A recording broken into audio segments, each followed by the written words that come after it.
जय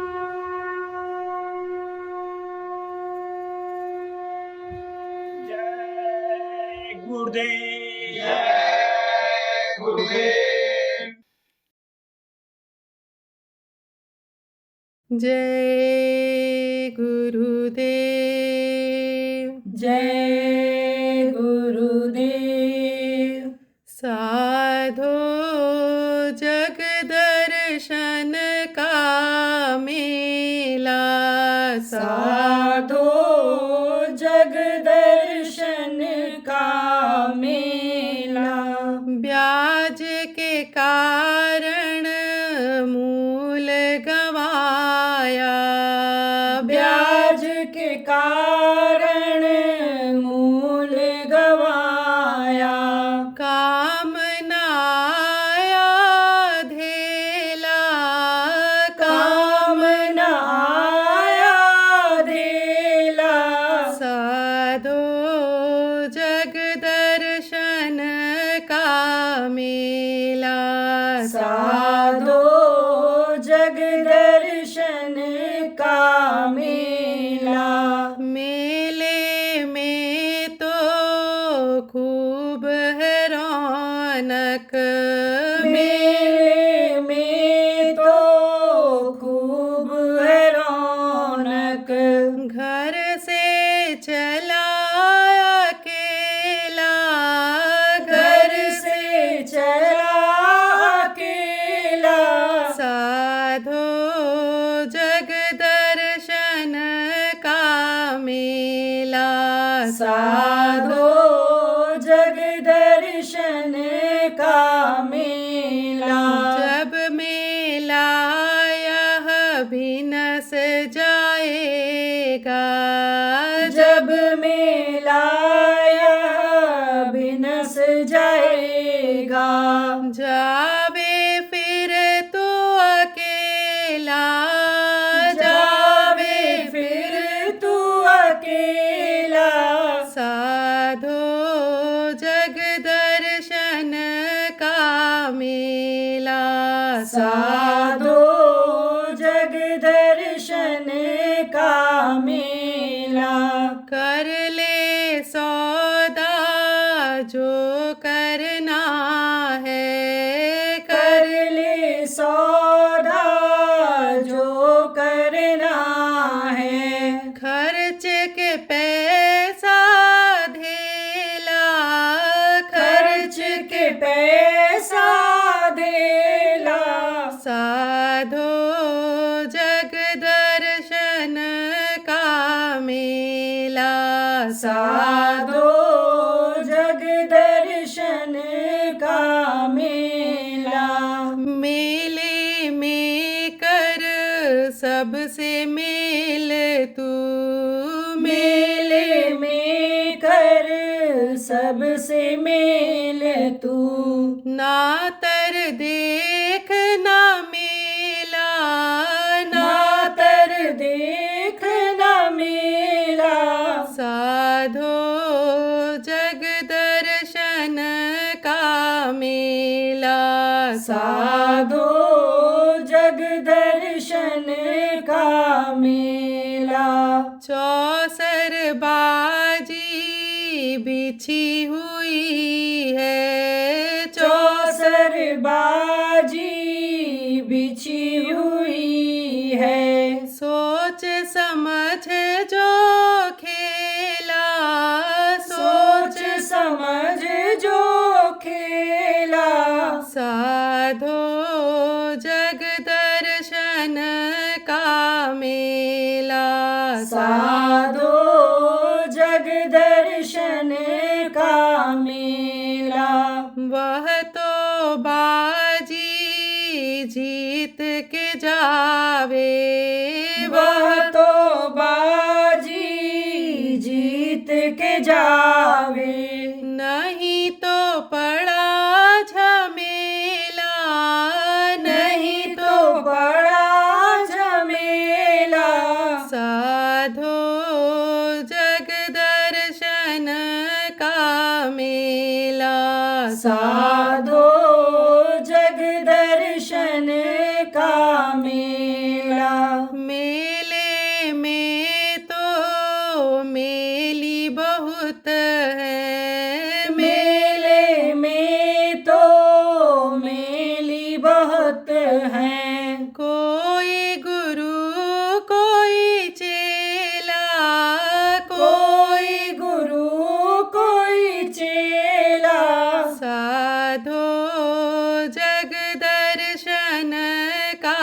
मेला। साधो जग दर्शन का मेला। शहंशाह है सबसे न्यारा, शहंशाह है सबसे न्यारा। ना वो गुरु का चेला, ना वो गुरु का चेला। साधो जग दर्शन का मेला। साधो जग दर्शन का मेला। जय गुरुदेव। जय गुरुदेव।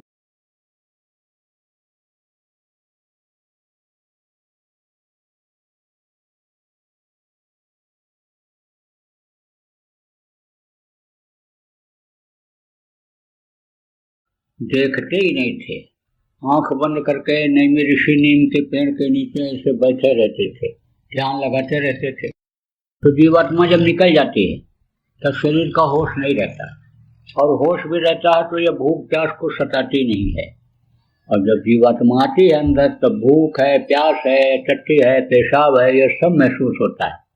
तो जब आते थे तो जब लौटती थी ये जीवात्मा शरीर के अंदर, फिर वापस आती थी तो भूख लगती थी। उतनी देर भूख को मिटाने के लिए वहीं की ऐसे मिट्टी खा लेते थे। तो भूखे के पेट में थोड़ी देर के लिए कोई भी चीज चली जाए तो उसको थोड़ी सी राहत हो जाती है, तो राहत मिल जाती थी। तब तक फिर खींच देते थे, निकल जाती थी ऊपर। तो इतनी तपस्या बढ़ गई कि इंद्र को घबराहट हो गई। इंद्र राजा, इस देवताओं के लोक के राजा, इंद्र को राजा बना रखा है। थोड़े समय के लिए अनि वहां रहते हैं, जब पुण्य जो कर्म करते हैं वो स्वर्ग और वैकुंठ में ही जाते हैं। पुण्य कर्म जो मृतलोक में करते हैं, अब उनके जिनके बहुत अच्छे पुण्य कर्म होते हैं उनको वहां का राजा बना दिया जाता है। इंद्र का भी कोई एक ही इंद्र नहीं है, बहुत बदले इंद्र बदलते रहते हैं। गद्दी पर जो बैठता है वही इंद्र रहता है। इन लोकों में, देवताओं के लोकों में देवता ही जैसे सब दिखते हैं, एक ही तरह का सब दिखता है। जैसे कहीं कहीं देखो कि एक ही तरह के घर बने रहते हैं, एक ही तरह के पेड़ लगे रहते हैं, एक ही तरह की सड़कें होती हैं, कहीं कहीं शहरों में देखो ऐसा है वहां पर। तो जब आप समझो प्रेमियों कि इंद्र आई समझो घबराए कि हमारी कुर्सी चली जाएगी, ज्यादा ताकत वाला आ जाएगा, तब अप्सरा से कहा जाओ तुम और भंग डालो, उसको मोहित करके ले और लाओ मेरे पास। भाई बहुत नाची गई, कुछ नहीं देखे ही नहीं। अपराध तो आंखों से ही ज्यादा होता है। आप समझो कि 83% आंखों से देखने से होता है। आंखों से ही दया आती है, आंखों से ही आकर्षण आता है, आंखों को ही देखने से प्रेम होता है, आंखों को ही देख करके आदमी के गुस्सा क्रोध चढ़ता है, खून कत्ल कर देता है। तो अपराध अभी होता है, और संतों के आंखों से आंखें मिल जाएं तो सन्मुख हो जीव में जब ही जन्म कोट यज्ञ है, तब ही जन जन्मांतर के पाप भी नष्ट हो जाते हैं जब वो दया कर देते हैं तब। तो आप समझो कि आंख खोलते ही नहीं थे। तो जब वो बैठ गई वहीं पर, जो ड्यूटी थी उसको पालन करना था, बैठ गई। भक्त किसको कहते हैं? जो हर हुक्म का पालन करे वो भक्त होता है। नौकर किसको कहते हैं? जो उसका मालिक कह दे उसको करना ही, यानी उसका धर्म होता है, सेवा ही उसका धर्म होता है। कहते ना, सेवक सुख ने मान भिखारी और व्यसनी धन ने सुख गज व्यवचारी। सेवक को सुख नहीं होता है, कभी भी उसका मालिक कुछ भी कह दे तो करना ही करना है। और मान भिखारी, कोई आपके आगे हाथ फैलाता हो तो उसको कोई सम्मान देगो आप?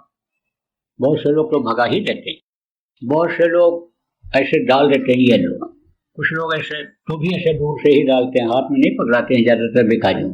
कौन सम्मान उसको मिल रहा है? और जो व्यवसायी होते हैं, आप ये समझो उनको मुक्ति मोक्ष नहीं होती, नर्क की हवा खानी ही पड़ती है। तो वो रुक गई, अप्सरा वहीं बैठ गई। जब देखा कि नीचे की मिट्टी खा रहे हैं तो बोली अब तो काम बन गया। बस गई हलवा ला करके वहीं रख दिया। अब जब अच्छा मिट्टी खाए तो मुंह में मीठी मीठी चीज गई, बोला भाई आज ये क्या चीज आ गई मुंह में। फिर मारा इसे एक मुंह, फिर वही मीठी चीज मिली। बोले कौन रख गया है ये मीठी चीज, कौन रख गया? तो बहुत बढ़िया चीज है, बड़ा स्वादिष्ट है, बड़ा सूंधा है। फिर ध्यान लगाए, बोले हमसे क्या मतलब है, चलो ऊपर चलें, वहां का आनंद लें, ये चीजें तो यहाँ बहुत खाए, चलो ऊपर चलें। निकल गए। फिर जब उधर से इधर आए, फिर भूख लगी तो फिर दूसरे दिन हलवा रख दिया उसने, फिर वही खाए। बोले देख तो लें कि हमारे ऊपर कौन दयालु हो गया, कौन दया करने लगे। जब देखा तो गोस्वामी जी महाराज ने लिखा है, को अस जगत विमल बैरागा, नाज नैन सर जाहि न लाग। देखा बस अन्य समझो की आंखों से आंखें मिलते ही मोहित हो गए, और फिर उसी से शादी की अप्सरा से। और फिर उसने कहा कि चलो मेरे साथ। बोले चलो, तो कहा कि आगे तुम चलो, तो कहा नहीं आगे आप चलो। आगे मैं चलूं, तुम पीछे लौट जाओ, न चलोगे। तो कहा कि आप आगे चलो, तो कहा हाँ तो तुम भाग जाओ। तो बोले तो ऐसे नहीं, तो नकेल डाल दिया, नकेल पकड़ करके ऐसे नाक में रस्सी पकड़ करके ले गए खड़े करके। तो कहा ये काल और माया का देश है, इस माया के काल और माया के देश में यानी समझो कि फंस जाना पड़ता है, गोते लगाने पड़ते हैं। तो कहने का मतलब यह है कि यानी समझो इस काल और माया के देश में जो नहीं आते हैं, नहीं उतरते हैं, वो देवता होते हैं। यहाँ नहीं आते हैं, वो निर्मायक होते हैं और देवता होते हैं। बहुत से लोग हैं ऊपर में, तो उन लोगों में भी आप जा सकते हो। इसी मनुष्य शरीर के अंदर में रास्ता है, रास्ता बताने वाले जब मिलते हैं तो समझो वहाँ पहुँच जाते हैं। तो वहाँ पर बीच बीच में रुकावटें बहुत हैं। संत यानी समझो जब मिल जाते हैं, सदगुरु मिल जाते हैं, और जीवात्मा को जब अपना लेते हैं, तो ये जो सूरज की डोर है, काल के हाथ में है, जिसने दुनिया संसार को बनाया है, आपके खाने पीने रहने की सारी चीज़ों को, तत्वों को सब बनाया है, यानी समझो कि उसके हाथ में रहती है। मन की डोर माया के हाथ में रहती है, और सूरज की डोर काल के हाथ में रहती है। तो सदगुरु उससे ले लेते हैं और गुरु पद में बांध देते हैं। शरीर छोड़ करके भी चले जाते हैं, शरीर छोड़ कर भी चले जाते हैं, तो भी संभाल के लिए आते रहते हैं बराबर। चार्ज तो दूसरे को देकर जाते हैं। चार्ज किसको देकर जाते हैं कि जिससे उनको काम लेना होता है, जिसको उस लायक बना लेते हैं। आप देखो बिजली का तार जब आपको दौड़ाना होता है, ज़्यादा पावर का, ज़्यादा वोल्टेज का, तब मोटा तार लगाते हो, और पतला तार वहाँ लगाते हो जहाँ हल्का करंट आपको लेना होता है। लाइट पंखा जिसको कहते हो जलाना होता है, वहाँ पतला तार से भी काम किया जाता है, पतला तार लगाते हो। ऐसे ही यानी खंभा, आप जब ज़्यादा पावर का आपको तार दौड़ाना होगा तब खंभा मोटा लगाते हो, मजबूर लगाते हो, और ये पतले तार को ऐसे ही टहनी गाड़ करके उसमें बांध देते हो तो भी वो लग जाता है। इसी तरह से वो पावर यानी के लायक बनाते हैं। पावर जब बर्दाश्त करने लायक होता है तब उसको अपना चार्ज दे देते हैं। तो जागरण तो उससे कराते हैं, संभाल तो उससे कराते हैं।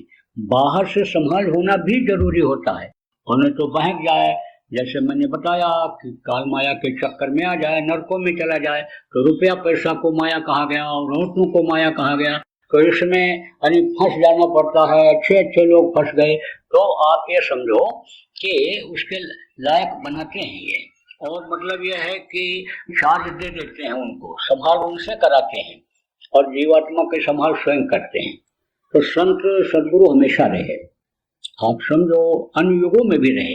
इतने पावर के तो नहीं थे, क्योंकि अत्याचार, पापाचार, दुराचार इतना ज्यादा नहीं था, लेकिन कलयुग में ज्यादा आ गया, मलिनता ज्यादा आ गई कलयुग में। यही मन जो सतयुग में हाथी के समान ताकतवर था, त्रेता में घोड़े के समान, द्वापर में बकरी के समान, और इस समय चींटी के समान हो गया। 1,00,000 वर्ष की उम्र सतयुग में होती थी, 10,000 वर्ष की उम्र त्रेता में, 1000 वर्ष की उम्र द्वापर में, और कलयुग में 100 वर्ष, वो भी नहीं पूरा हो पा रहा है, आदमी बीच में ही चला जा रहा है। तो आपको समझने की जरूरत है, मलिन युग आ गया। समझो कि इस समय कम समय में ही ज्यादा काम करने की जरूरत है, ज्यादा प्रकाशन की जरूरत है, इसलिए संतों की जरूरत पड़ी, ज्यादा पावर ज्यादा शक्ति लेकर के आए। देखो कबीर साहब प्रथम संत कहे गए, और फिर उसके बाद नामदान तो बहुत दिया उन्होंने लोगों को, शिष्य तो बहुत बने कबीर साहब, लेकिन पावर किसको दिया? नानक साहब को। रावी नदी के तट पर उन्होंने नामदान लिया था और पूरा संत मत की साधना उन्होंने किया, आत्मा को जगाया और उस मालिक तक पहुंचाया। और देखा वहां जब गुरु के जलवा को उन्होंने भी देखा, गुरु के जलवा को, तब उनको भी पहचान हुई, जैसे रानी इंदुमती को हुई थी, उनको भी पहचान हुई और जलवा देख करके ही बोल पड़े, वाहे गुरु वाहे गुरु वाहे गुरु वाहे गुरु, यानी वारे मेरे गुरु वारे मेरे गुरु। जैसे बच्चा खड़ा हो जाता है तो कहते हो वारे बेटा वारे बेटा वारे भाई, वाह वाह बोल देते हो ना। रामलीला रासलीला सिनेमा देखते हो, वाह वाह बोल देते हो। जब कोई अच्छा चीज आ जाती है, आपको पसंद आ जाती है, मन भा जाता है, तो वाह वाह बोल देते हो। ऐसे तो वाहे गुरु का उन्होंने प्रचार किया और पूरा संत मत का प्रचार पूरे अपने जीवन में किया। संतों का दर्जा सबसे ऊंचा होता है, जैसा मैंने आपको बताया, पूरा संत मत का उन्होंने प्रचार किया। और आप ये समझो जब उनको जाने को हुआ तो उन्होंने दूसरे को अधिकार दिया, दूसरे ने तीसरे को दिया, 10 गुरु हुए हैं। आप समझो सारे के सारे संत मत का प्रचार करते थे। अब तो वाहे गुरु तो लोग बोलते हैं, लेकिन संत मत का कोई भी इस तरह का यानी प्रचार का काम नहीं है। गुरुद्वारे तो बन गए, लेकिन गुरुद्वारों में भी मांस मछली खाने वाले लोग आते जाते हैं। मांस मछली का यानी कोई परहेज नहीं रह गया, दया भाव लोगों से खत्म होता जा रहा है। उन्होंने कहा कि यह तुम्हारा ग्रंथ क्या है? यह गुरु है। तो उन्होंने कहा बस यही गुरु है।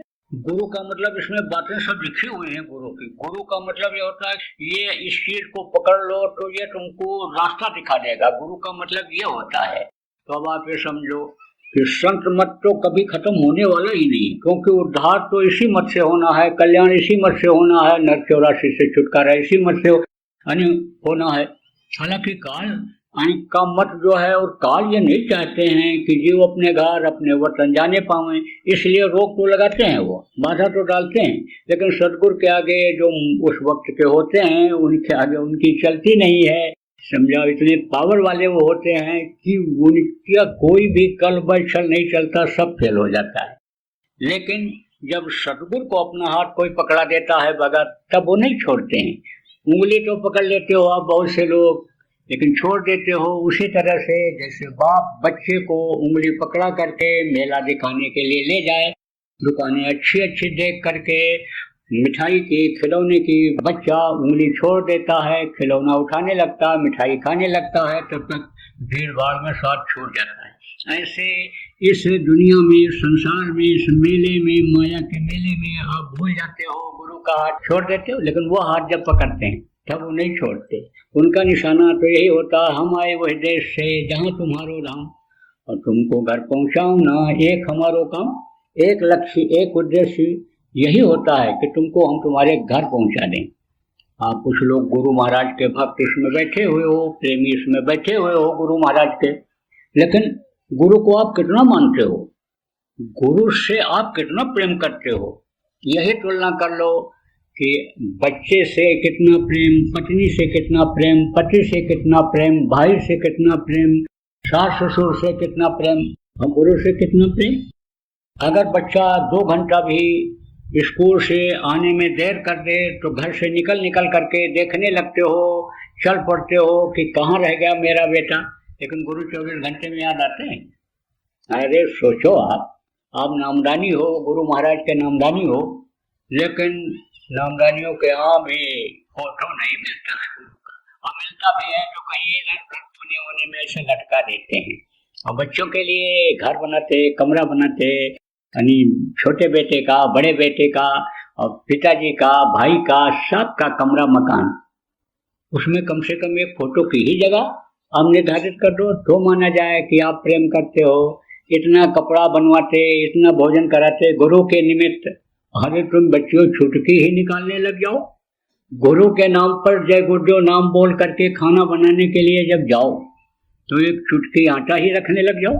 एक ठो छोटा सा गोलक ही रख दो वहां पर और मेहनत की कमाई का खुद न डालो, जिसके लिए दिन रात मरते जाते हो, जिसके लिए झूठ फरेब भी कर लेते हो, जिसके लिए धर्म कर्म को भी बेच देते हो कि बच्चों का क्या होगा, बच्चों का भविष्य क्या होगा, ऐसे बच्चों से ही उसमें को डलवा दो तब तो माना जाए कि गुरु से आप प्रेम करते हो, गुरु को आप मानते हो, गुरु को आप समझते हो।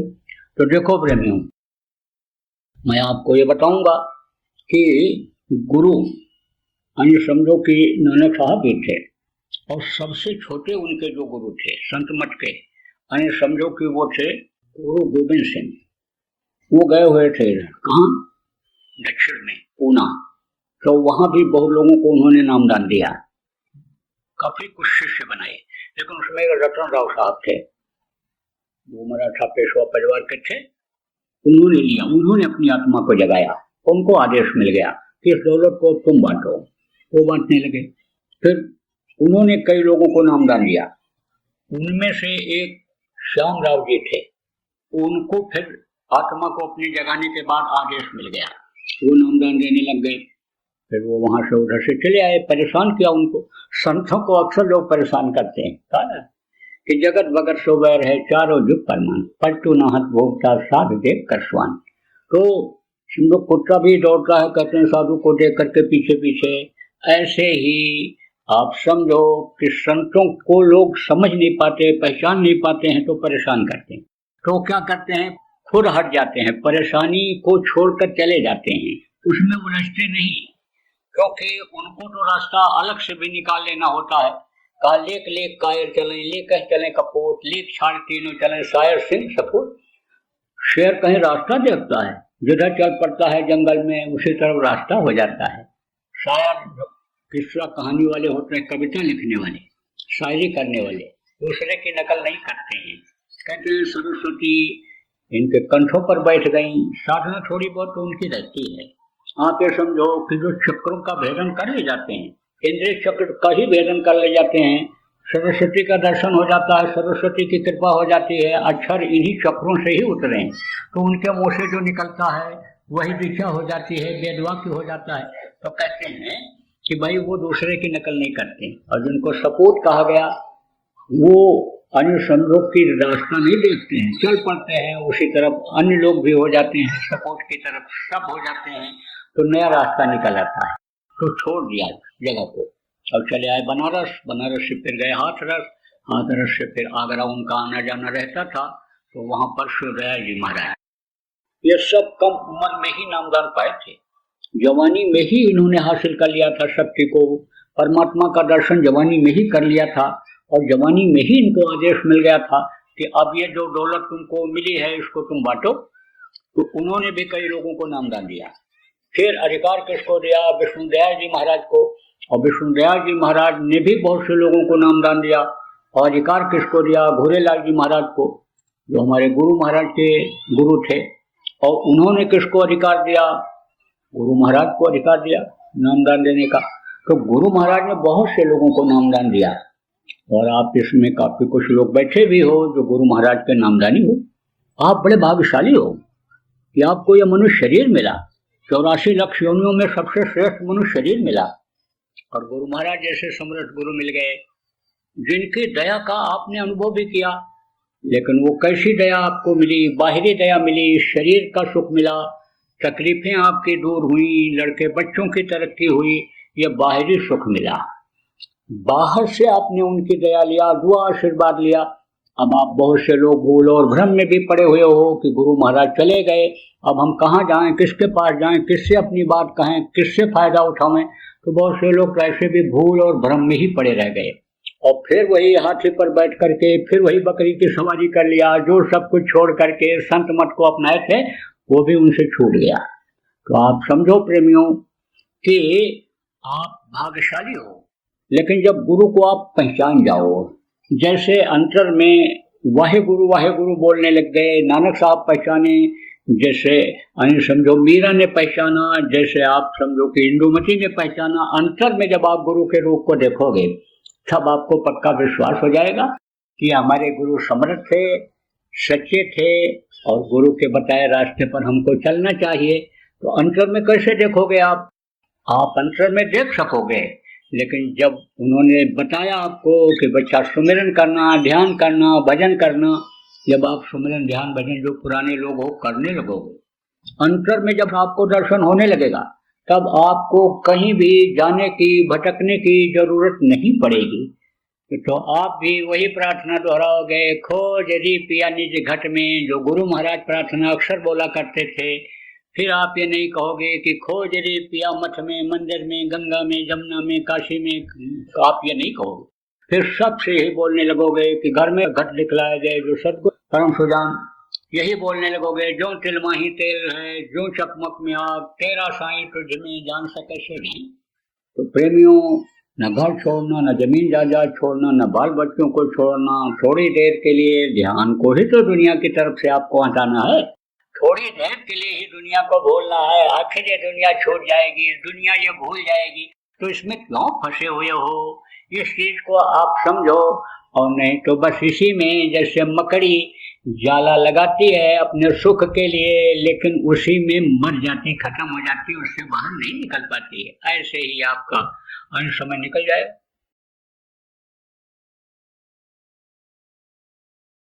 मोटी बात आप ये समझो कि हड़ताल, तोड़ फोड़, आंदोलन, धरना, घेराव से दूर रहना चाहिए आपको। जितनी मेहनत आप उसमें करते हो, रेल रोकने में करते हो, सड़कों पर बैठ करके सड़क को जाम करने में मेहनत करते हो, उतना मेहनत अगर खेती में करो तो उपज बढ़ जाएगी, सम्मान आपका बढ़ जाएगा।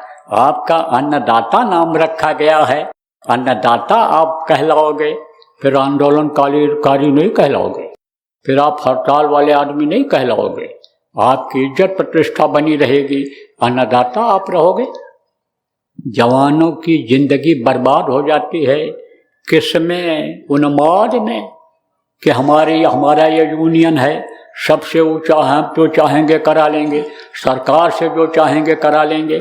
सरकार की भी मजबूरी रहती है, उस मजबूरी को भी आपको देखना चाहिए। यही देखना चाहिए कि कितना ये क्या कर सकते हैं, वो आपको देखना चाहिए कि ये क्या कर सकते हैं। जितना कर सकता है वही तो करेगा।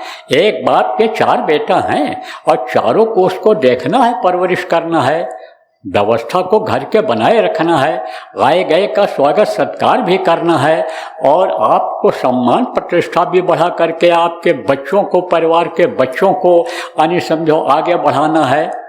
तो कैसे हो सकती है ये बात? इसलिए ये सोचने और समझने की जरूरत है। ज़्यादातर देखो हम ये देख रहे हैं कि जो आंदोलनकारी होते हैं, जो हड़ताल तोड़ फोड़ करते हैं, आगजनी करते हैं, वो कौन होते हैं? युवा होते हैं। उनको आगे झोंक देते हैं, उनकी जिंदगी बर्बाद हो जाती है। लाठी पड़ा, आप ये समझो सुरक्षा की जिम्मेदारी इनकी है, चाहे वो घर के ही अपने बच्चे हों और भर्ती हो गए हों पीएससी में, पुलिस में, लेकिन जब अधिकारी का हुक्म हो जाएगा, शासन का हुक्म हो जाएगा कि लाठी चलो, तब वो ये देखेंगे कि हमारा बाप बैठा है यहाँ हुक्का पी रहा है बैठ करके, कि हमारा भाई बैठा है, वो तो लठ मारेंगे ही। पलता है जब हाथ टूट गया, पैर टूट गया, जिंदगी बर्बाद हो गई। इसलिए इन सब चीजों में मत पड़ो आप।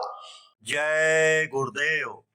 सरकारी व गैर सरकारी अनुदान के लिए बिना सत्संगियों के सहयोग द्वारा जनहित के कार्यों में लगी हुई बाबा जय गुरुदेव धर्म विकास संस्था का मुख्यालय पिंगलेश्वर रेलवे स्टेशन के सामने, मक्सी रोड, उज्जैन, मध्य प्रदेश में है। यहाँ पर सत्संग व नामदान का कार्यक्रम होता रहता है। अतः आप श्रोताओं से अनुरोध है कि बाबा उमाकांत जी महाराज के आश्रम उज्जैन एक बार परिवार सहित जरूर पधारिएगा। जय गुरुदेव। आपके सुझाव के लिए व्हाट्सएप नंबर 9575600700। जय गुरुदेव। जय गुरुदेव।